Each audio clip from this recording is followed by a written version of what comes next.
Geography के इस chapter में हम लोग पढ़ने जा रहे हैं कि हीम नदी के निक्षेपण से कौन कौन सी स्थलाकृति बनती है या कौन कौन सी आकृति बनती है।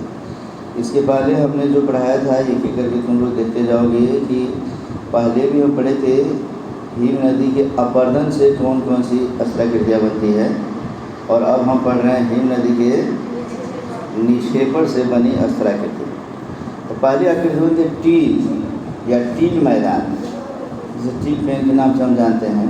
टील प्लेन हीम नदी के द्वारा लाए गए कंकड़ पत्थर तथा महीन कणों का जमा जब अनियमित ढेर के रूप में होता है तो ऐसी आकृति को टील कहते हैं। जब इसका विस्तार बड़े भागों में होता है तो इसे टील मैदान कहते हैं। आराम से मैंने समझो कि हीम नदियाँ मैंने जब चलती है और अपने साथ जो भी वस्तु लेकर आती है, कहीं छोटा कहीं बड़ा आकृति ढेर सारा लगा देती है, तो उसी को हम क्या बोलते हैं? हम लोग अपनी सामान्य अपनी यहाँ के भाषा में बोलते हैं कोई भी चीज़ मिट्टी का ढेर ऊपर दिखाई दे देगा तो टीला की तरह दिख रहा है। तो टीला शब्द किससे बना है? टील से ही बना है। समझ गया सभी? तो इससे बस याद रखना है कि जब उसका जमाव अनियमित ढेर के रूप में होता है, हीम नदी के द्वारा लाए गए निक्षेपण का जमाव अनियमित ढेर के रूप में होगा, तब उसे हम टील बोलते हैं। और कई सारी टील ऐसे दिखाएंगे जो टील मैदान बोलेंगे उस समय। टील मैदान कृषि के लिए उपयुक्त नहीं है, परंतु यहाँ घास बहुत आयत से पाए जाते हैं, अतः यहाँ डेयरी फार्मिंग कृषि मैंने दूध पशुपालक उद्योग का अत्यधिक विकास हुआ है। क्योंकि खेती के लिए वही जगह उपयुक्त होता है बच्चे जो बिल्कुल समतल हो। और ये यहाँ पे समझो कि यहाँ पर घास वगैरह इतना अधिक होता है कि पशुओं को चराने के लिए भी लोग लेकर जाते हैं, जब पशु तो ऊपर नीचे करते रहते हैं, कोई फर्क उसे नहीं पड़ेगा। अगला है इसमें से ड्रमलिन। हीम नदी के द्वारा लाए गए बजरी, गुलाश, मृतिका इत्यादि का जमाव जब होता है तो उल्टी नौका जैसी आकृति बनती है, जिसे ड्रमलिन कहते हैं। जैसे समझ लो हीम नदी के द्वारा देख रहे हो तुम लोग, यहाँ आकृति बनाई गई है। जब एक ही जगह लगातार कई सारी चीज़ें जब एकदम जमा होने लगता है, जो बजरी वगैरह, गुलाश, मृतिका, मतलब उसके साथ जो कंकड़ पत्थर के जैसे कुछ होते हैं टाइप, वो सब आते रहते हैं, तो इस तरीके से जो बनेगा उससे हम क्या कहेंगे जी? ड्रमलिन कहेंगे। माने सीधी सा ये जब पूछता है कि हीम नदी द्वारा लाए गए बजरी की आकृति जब उल्टी नौका जैसी दिखाई देती है तो उसे हम क्या बोलेंगे? ड्रमलिन बोलेंगे। बजरी वही समझो कि छोटे छोटे जो कंकड़ टाइप के माने टाइप जो पदार्थ होते हैं, ठीक है ना। सामान्य तौर पर हम लोग बजरी बोलते हैं यहाँ के कंकड़ों को, कंक्रीट को, समझ गए ना। तो उसके यहाँ भी जो टाइट पदार्थ जो भी उसके साथ जाते हैं वो जब रुक जाता है तो उसे हम क्या बोलेंगे? बजरी। कहते इसे अंडे की टोकरी वाली स्थलाकृति भी कहा जाता है, माने बास्केट ऑफ एग टोपोग्राफी। तो पूछता है कि बास्केट ऑफ एग टोपोग्राफी किससे बनता है? हीम नदी से। उल्टी नौका की आकृति किससे बनती है? हीम नदी से। तीसरे नंबर में है इसमें एस्कर। हीम नदी का सारा हीम जब पिघल जाता है तो उसके साथ लाए हुए महीन कणों का जमाव लंबे तथा पतले कटक के रूप में हो जाता है, इसे एस्कर कहते हैं। जैसे देख लो, इसमें हीम नदी का सारा हीम जब पिघल जाता है, इसके द्वारा लाए गए महीन कणों का जमाव लंबे तथा पतले कटक रूप में। यहाँ दिखाई दे रहा है तुम्हें, आकृति से दिखाई देता है कि मान लो कि हीम नदी यहाँ आती है तो अगल बगल में कुछ जमा करती है, फिर पतला चलती है, फिर अगल बगल में कुछ, माने जहाँ जहाँ उसको रुकावट मिलता है वहाँ उसकी चौड़ाई थोड़ा गोलाकार और थोड़ी सी चौड़ी हो जाती है। बाकी हिम नदी चूँकि अंतिम अवस्था में रहती है तो ज़्यादा ये पतले रास्ता से ही चलेगी। तो इस तरीके से ये आकृति दिखाई दे।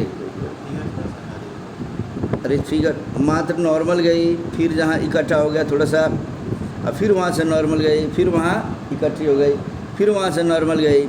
इस तरीके से मैंने जहाँ रुकावट मिल जाता है वहाँ थोड़ी सी क्या हो जाती है? चौड़ी हो जाती है, और नहीं तो फिर सीधे चल देती है।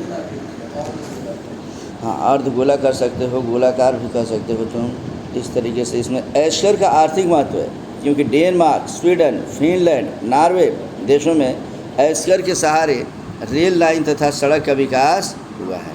इस तरीके से इसमें रेल लाइन तथा सड़क का विकास एस्कर में होता है। इस तरीके से पतली एक इसका मार्ग बना दिया जाता है, और जहाँ जहाँ इसकी चौड़ाई अधिक हो जाती है ना, वहाँ प्लेटफार्म बना दिया जाता है कि आराम से कोई भी रेलवे वगैरह जो है आराम से वहाँ रेल रुक सके। अगली आकृति में आता है केम। हिम नदी के द्वारा लाए हुए मलों का जमा जब पहाड़ी टीले के रूप में होता है तो इसे हम केम कहते हैं। माने अब वही हिम नदी जो मलबा लाता है और समझिए अचानक जमते जमते जमते जमते काफ़ी ऊंचाई की तरह दिखाई देने लगेगा, पहाड़ की तरह दिखाई देने लगेगा, तो उसे पहाड़ी टीला कहेंगे। और छोटे छोटे जब दिखाई देंगे तो सबसे पहले नंबर में मैंने बताया, तब उसे क्या बोलेंगे? टील। आ रहा समझ में ना? उल्टा नाव की तरह आकृति दिखाई देगा अगर, तब क्या बोलेंगे? ड्रमलिन बोलेंगे। और जब मान लो कि सीधे चले, फिर थोड़ी सी चौड़ी, फिर सीधी, फिर चौड़ी, इस तरीके दिखाई देगा तो एस्कर बोलेंगे उसे। अब आता है केटल।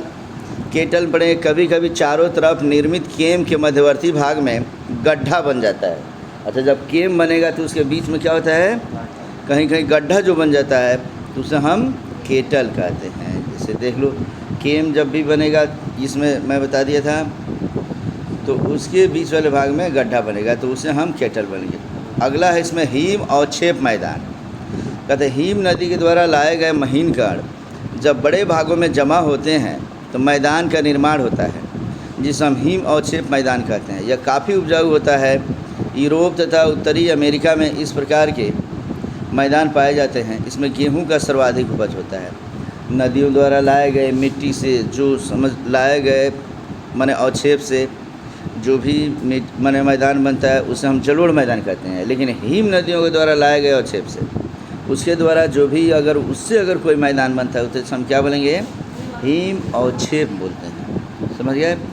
और पेरू तथा चिली के तट के सहारे चलने वाली शीत धारा को हम क्या बोलते हैं? हमबोल्ट। स्टार लगा लो। पूछता है कि हमबोल्ट की धारा कहाँ बहती है? पेरू तथा चिली के तट पर। दूसरा पूछेगा हमबोल्ट किस प्रकार की जलधारा है? तो हम बोलेंगे शीत धारा है। अच्छा, फसलों का उगाना और पशुपालन आरंभ 9 पाषाण युग से हुआ था। जैसे ये हिस्ट्री का एक क्वेश्चन, मिसलेनियस क्वेश्चन करके इसमें है कि पशुपालन का जो शुरुआत हुआ एक निश्चित पैटर्न के आधार पर, तो कब से शुरू हुआ?